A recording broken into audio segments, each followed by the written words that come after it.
Decían los romanos, pauca verba ante magna fata, pocas palabras ante los grandes hechos. Y bien, nos encontramos hoy ante la presencia de un gran hecho, como es la presentación de un libro. Pero más que este acto, que puede ser circunstancial, lo verdaderamente importante, el hecho magno, es la escritura de ese libro. Y si es verdad lo que dice el poeta, que la vida es una tarea propia, un proyecto personal, necesitamos ineludiblemente referirnos a ese autor que ha hecho de su vida una tarea a cumplir, un problema a resolver, un deber imperativo, como lo expresara Ortega y Gasset. Nietzsche, el filósofo alemán, afirma que el valor del espíritu se mide por la capacidad del hombre para soportar la voluntad de su ser. El autor de este libro que hoy presentamos demostró a lo largo de su vida esa armonía absoluta de su yo, como diría Fichte, con su voluntad de ser. Pero ¿quién es ese hombre? Nos preguntamos ya al estilo de Martin Buber y nos respondemos con Heidegger, también filósofo alemán, que ese hombre fue lo que fue, tan fuerte como la vida, más fuerte que la soledad, porque ha sabido darle un sentido trascendente a sus tareas, como quería Leopoldo Senghor, el expresidente de Senegal, venciendo la angustia existencial que acosa al hombre contemporáneo, tan bien descrita por el filósofo danés Kierkegaard en su concepto de la angustia. Con este introito, muchos filósofos, porque yo soy profesora en filosofía, ¿sí? Con este introito queremos preparar la mente y el espíritu de ustedes para recibir al autor de este libro, que él llamó Reivindicar. Ese autor es el profesor doctor Mario Decio de la Vega, cuya historia biográfica es asombrosa. ¿De dónde proviene, pues, el que en su momento fue un joven ardoroso y grave, entregado a la seducción de las ideas en medio de la austeridad de su hogar? Él nació en Villa Unión, departamento Felipe Varela, en ese entonces General Lavalle, en el seno de una familia tradicional, cuyo padre, Manuel Antonio de la Vega, docente en ejercicio, fiel a los principios en que él mismo fue formado, que vivió la altivez del deber cumplido, la honra de su conducta,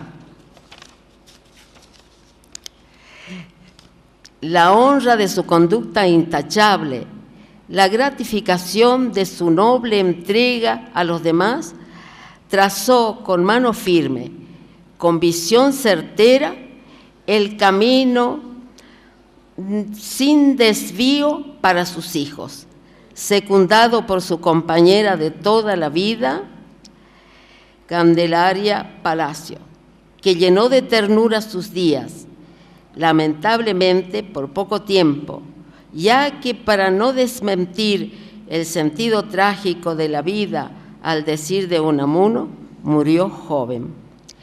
Ese fue el molde en que se vació la vida del joven Mario.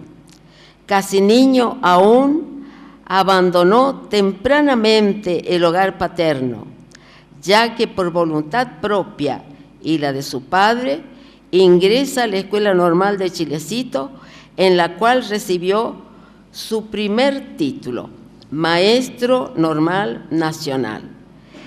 Pero los dados de hierro de su destino lo empujan sin pausa y sin prisa como las estrellas, al decir de Goethe, a dar satisfacciones a una nueva exigencia existencial, como quería Paulo Freire, quien señala que la educación es un proceso inacabado, que está ahí, agazapado, pudiendo seguir, y como los tiempos en nuestra vida son nuestros, según San Agustín, el flamante maestro normal decide usar los tiempos de su vida para completar ese proceso que él considera inacabado en su educación y parte en pos del próximo objetivo de su destino, urgido por esa facultad de conocer, facultad de querer, facultad de sentir que contiene el principio universal de la educación.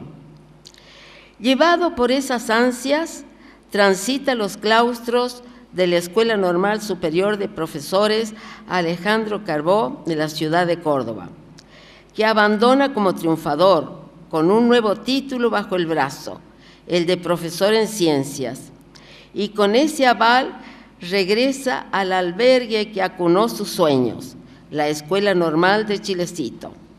Fatigó sus aulas con solvencia profesional. Era el profesor que abría su cátedra para enseñar a sus alumnos la adhesión a los nobles principios, la inclinación ante el deber, el honor de la conducta, la gloria del esfuerzo cumplido, proclamando siempre que el pensamiento conduce el mundo y que la mente humana es la alquimia secreta de la providencia. Él era un buen creyente. Pero en él estaba inconcluso el laboratorio de nuevos y portentosos destinos, y una nueva urgencia inquieta su alma.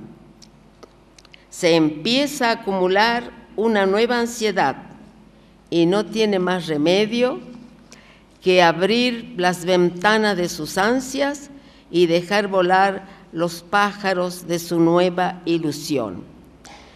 Y así parte nuevamente hacia la metrópoli cordobesa para empezar sus estudios de medicina, que colmarán por fin ese sueño que se perfilaba en la nebulosa de su infancia ya lejana. Obtiene con honores su título de médico cirujano, dando comienzo así a lo que los latinos llamaban la carrera de los honores, llegando a la cúspide de su currículo cuando obtiene su diploma como doctor en medicina y cirugía por la Universidad Nacional de Córdoba, con tesis doctoral calificada de sobresaliente. He aquí al hombre en sus rasgos primordiales. Hay que contar años entregado a la vigilia del estudio, ejemplo de una vida laboriosa que enaltece el mérito de un hombre ilustre. Nunca desertó de las reglas del deber. Pudo así volver con honor a la casa de sus padres.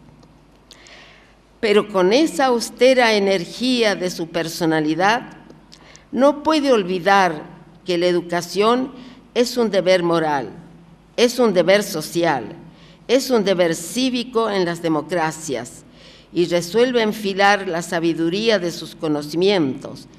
Él, que tuvo la suerte de educarse en plenitud, hacia un noble objetivo: devolver en bienes y servicios, sin tasa ni medida, a la comunidad que lo contuvo, el alivio de una penosa herencia, la patología de la glándula tiroides, generadora del bocio y cretinismo endémico en nuestra población. Ejemplo, Anguinán. Ese fue el tema de su tesis doctoral y el comienzo de numerosos trabajos, investigaciones, estudios que merecieron el reconocimiento nacional e internacional y avalaron su ingreso como académico nacional emérito de la Academia de Ciencias Médicas de Córdoba, académico correspondiente de la Academia Nacional de Medicina de Buenos Aires, académico correspondiente y académico titular por concurso de la misma academia.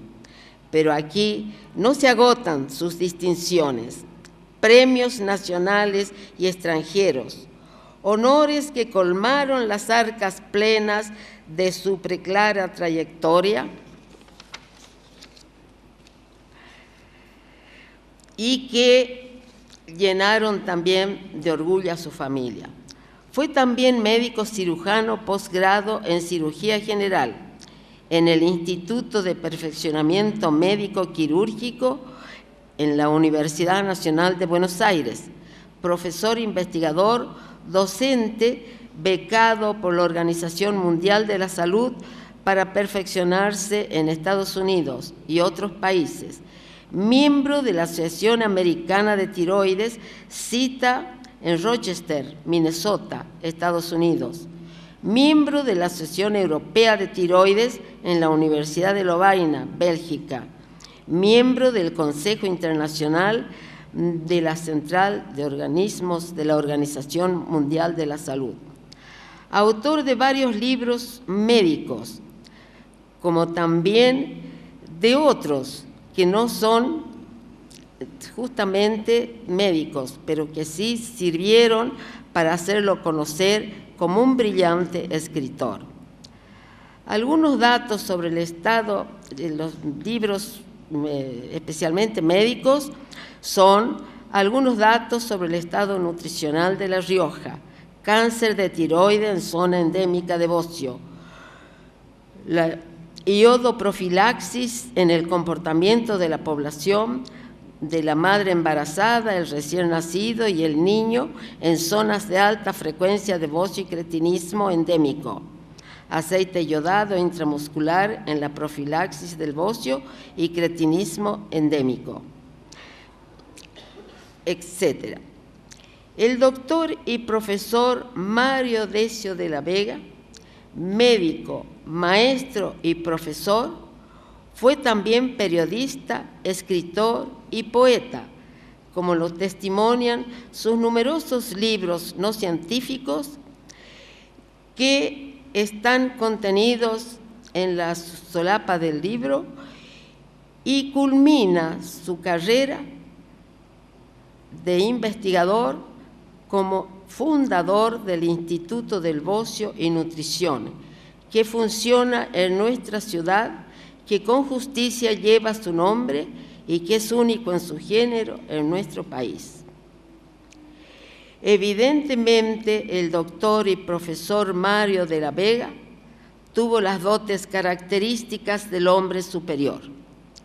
Él supo siempre que la ciencia es una calidad adquirida, pero los sentimientos que guían un camino en la vida, esos son un don del alma. Y ese fue el embrión luminoso que presidió el nacimiento de su instinto científico, el instinto de la verdad, que fue omnipotente en la plenitud de su obrar. La gloria no es ciega como la casualidad. Hay una predestinación y tiene sus elegidos. Pero hay que construirla también a través de las vicisitudes, de las incertidumbres, de la suerte, creyendo siempre en el deber como regla suprema. Y este fue el leitmotiv del doctor de la Vega. Los años maduros dieron aplomo a su pensamiento, sin que se amortigüen la llama imperecedera de sus sueños. Pero el obrero infatigable, cargado de trabajos y aún con ilusiones, vino por fin a pedir su reposo. Su lúcida inteligencia y la organización en su vasto quehacer solo podían desfallecer con la muerte. Cuando los últimos murmullos del día se confunden con los primeros silencios de la noche. A decir verdad, No hay entre nosotros ejemplo de una vida pública igualmente activa, tan fecunda, tan perseverante.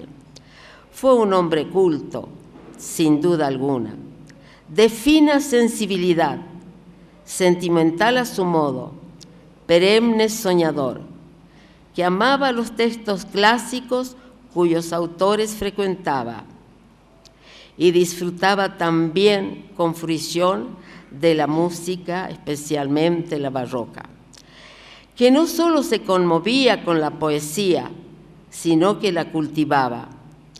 Escribió versos y los recitaba en su intimidad.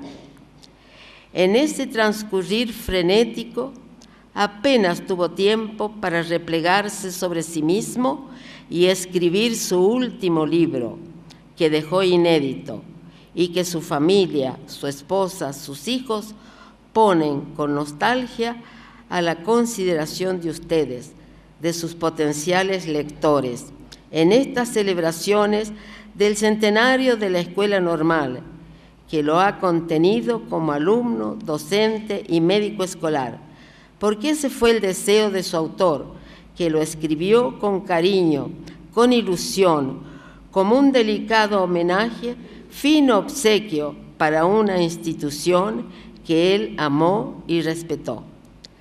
Tituló a su obra póstuma Reivindicar, porque en ella se busca enaltecer, poner en valor, volver a valorar, o sea, revalorizar, poner a consideración de las gentes, de sus lectores, a aquellos actores que jugaron un singular protagonismo en los anales de esta escuela, cuya historia se remonta a los primeros años del siglo pasado. Pero también en este libro se revaloriza a otros personajes o acontecimientos que fueron relevantes en la vida del autor, en esa vida cuyos días jamás se entretuvieron en las 1000 materias de la nada, como decía Cortázar, sino que fueron densos, acuciantes, profundos, pletóricos, hermosos. Nada más.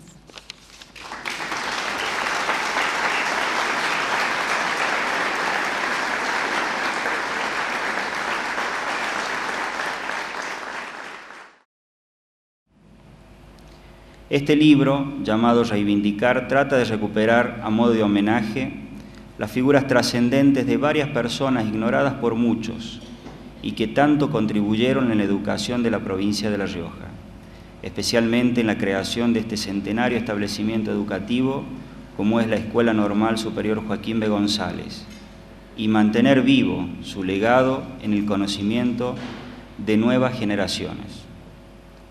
Reivindicar es un libro de carácter histórico, con documentación que así lo avala, porque menciona hechos ocurridos en las primeras etapas de la creación de la Escuela Normal Superior Joaquín B. González. La difusión de las personas que intervinieron directamente en su creación y las circunstancias que lo rodearon fueron escasamente difundidos y los nombres prestigiosos deberían ser conocidos y nunca más olvidados por toda la comunidad educativa. En este libro han participado muchas personas con el aporte de información y de documentos. Seguramente no voy a mencionar alguna de ellas y por ello pido disculpas por anticipado, ya que si así lo hago es solo por desconocimiento. Sin embargo, debo agradecer en primer lugar a las autoridades actuales de la Escuela Normal, profesora Norma Illanes de Ticac y la profesora María América Gaitán, y en su nombre a todo el personal de la escuela, tanto por el aporte de información oportunamente brindado a mi padre y a mí, como por la generosa disposición que tuvieron para permitir que esta presentación se haga en el ámbito adecuado como es el salón principal de la escuela. Agradecer también al señor Normando Bacacao por la información y anécdotas aportadas a mi padre y que aparecen en este libro. Agradezco la colaboración brindada al señor Mario Papich en la confección taquigráfica de muchos borradores que con el transcurso de los años fueron dando forma a este libro. Finalmente, Agradecer amablemente a la profesora Teresa Cavero, que aceptó cordialmente la presentación de este libro. Ha sido ella la persona indicada, no solo por pertenecer a esta escuela durante toda su vida docente y aún después sigue colaborando de diferentes maneras, sino porque ella fue contemporánea de mi padre y por lo tanto puede dar fe de muchas anécdotas que allí se mencionan. Tampoco puedo dejar de mencionar el apoyo incondicional que ella brindó en la lucha para conseguir el edificio propio del Instituto del Bozo y Nutrición, junto a otras tan queridísimas damas como la señora Nelly Bordón, Amelia Busset, Candelaria Pérez, acá presentes, y mi propia madre, Marta Alcalde, acompañando a mi padre con tantas gestiones que ello demandó. Las circunstancias de la vida y los deseos de Dios hacen que este último libro escrito por mi padre sea publicado una vez que él ya ha partido. Para mí esta presentación es muy especial, no solo porque es mi primera vez, sino porque debí interpretar en su presentación los sentimientos que motivaron su escritura, realzando los principales aspectos que se pretendieron dejar plasmados. Ahora bien, ¿por qué puede ser interesante un libro que relata hechos de más de 100 años? Lo primero que se me viene a la mente es porque siempre podemos aprender algo más. Y a decir del autor, no debemos olvidarnos y caer en el desagradecimiento y la ingratitud. Pero más aún, cuando transcurrimos un tiempo tan complejo en la educación de los jóvenes como es la actual, donde los maestros y profesores que forman parte de esta sociedad se ven avasallados por el ímpetu de los adolescentes, la introducción de la nueva era tecnológica, nuevas costumbres, crisis familiares, con una sociedad sin respeto, con poco amor y nada de admiración, y cuyos ídolos están muy lejos de las aulas, del trabajo, de la ciencia y del arte. Seguramente recorriendo los viejos caminos ya transitados por nuestros antepasados, que aquí se mencionan, conociendo viejos hábitos y costumbres, sirvan para nosotros, los padres, clarificar muchas dudas y junto a los maestros mejorar la educación de nuestros propios hijos. Es una tarea de todos. Si no lo intentamos, fracasaremos. Considero que las sociedades basan su evolución en el conocimiento de su historia, valorización de la misma y adaptación a la realidad actual. Solo el conocimiento y la decisión de llevarlos a cabo permiten no repetir los mismos errores. Finalmente, quiero agradecer la presencia de todos ustedes que una vez más expresan el mutuo cariño que tuvieron con mi padre y lo tienen con nuestra familia. Muchas gracias.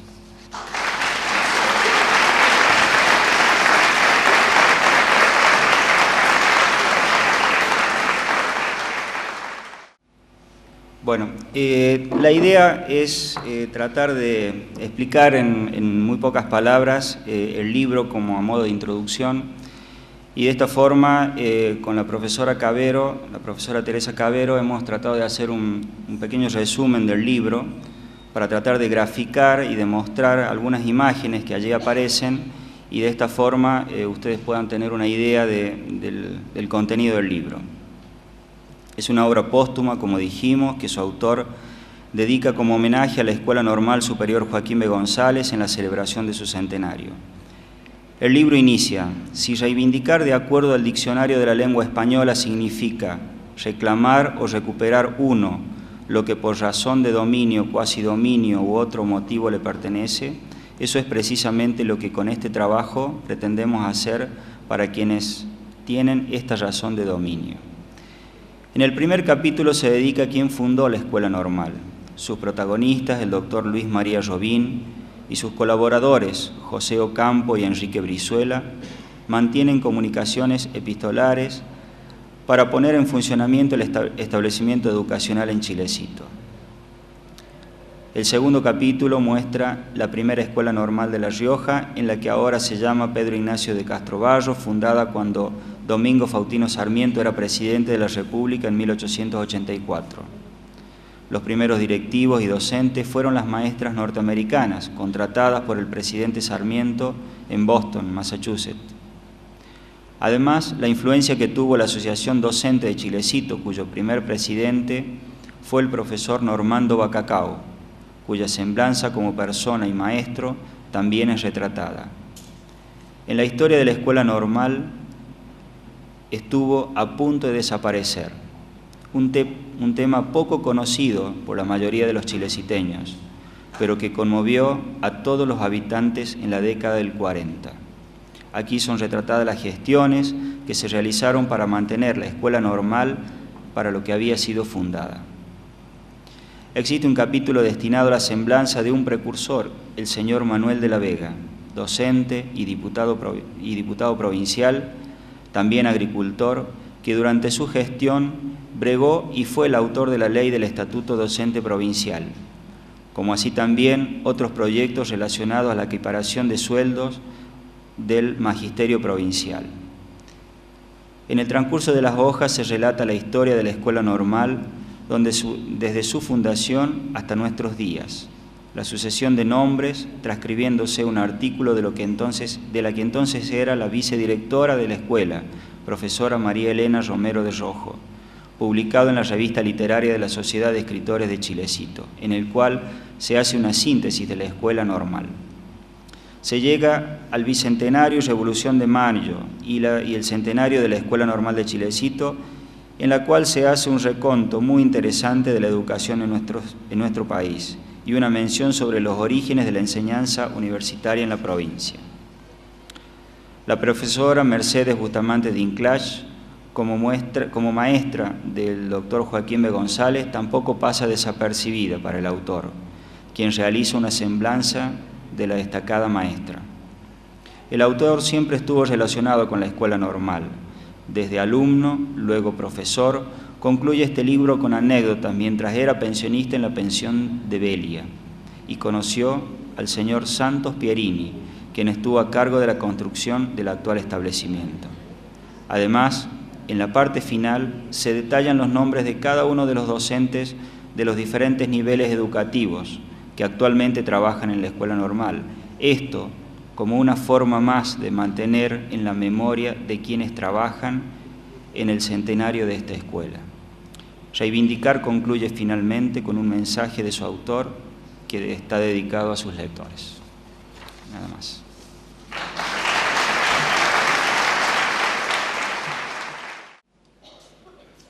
Buenas noches a todos los presentes.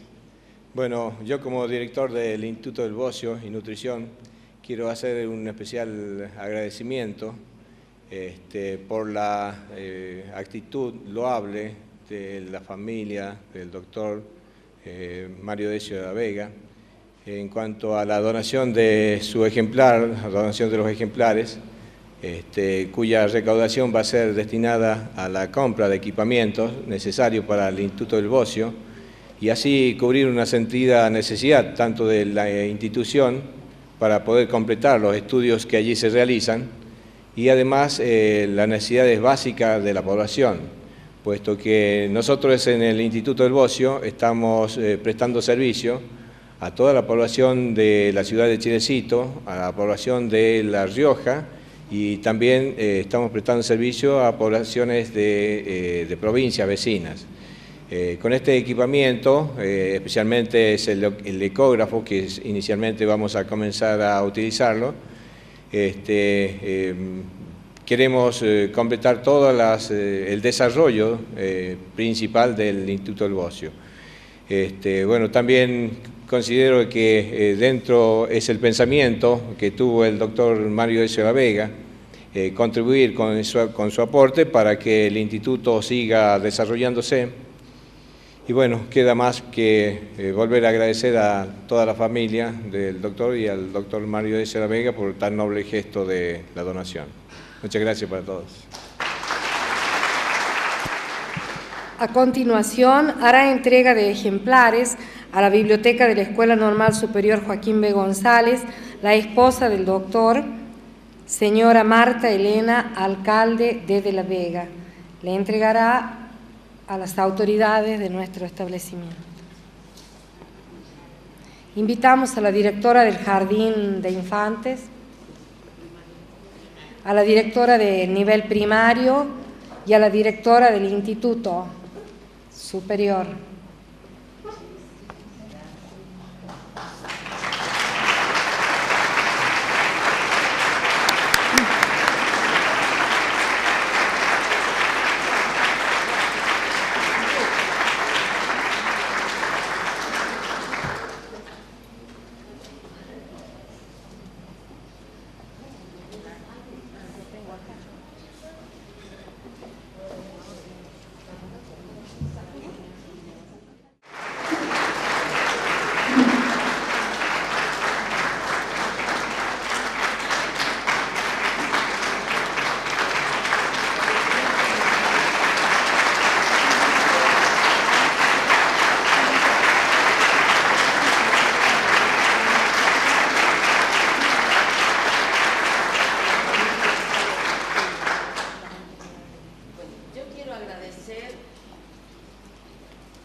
todo lo que me están brindando en este día. Y agradecerle al doctor Marito de la Vega y a la familia del doctor Mario que me hayan considerado capaz, o por lo menos de intentar hacer una reseña de lo que ha sido la vida del doctor Mario Decio de la Vega, mi colega y compañero de tareas y de muchos recreos, hablando él sobre la ciencia y yo sobre mi especialidad. Estaba de moda en ese tiempo la corriente existencialista, el existencialismo francés, y Jean-Paul Sartre, Simone de Beauvoir, y todo eso hablábamos con él en los recreos. De manera que yo siempre me he sentido muy cómoda con él, porque hemos compartido muchas cosas de colegas, de la vida acá dentro de la escuela, porque hemos sido, como dijo Marito, contemporáneos, casi de la misma edad. No sé si yo era mayor que él o él era mayor que yo, no sé, pero ahí íbamos los dos. Bueno, y me siento, como digo, muy a gusto y siento un gran placer de poder haber brindado algo para que este acto sea tan brillante como lo está haciendo ahora, porque el doctor Mario Decio de la Vega se lo merece, porque él, efectivamente, un aplauso para el doctor de la Vega.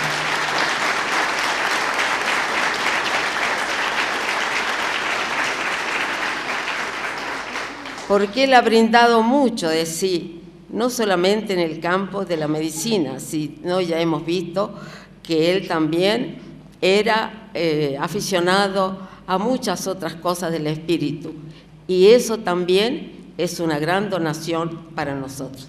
Muchas gracias.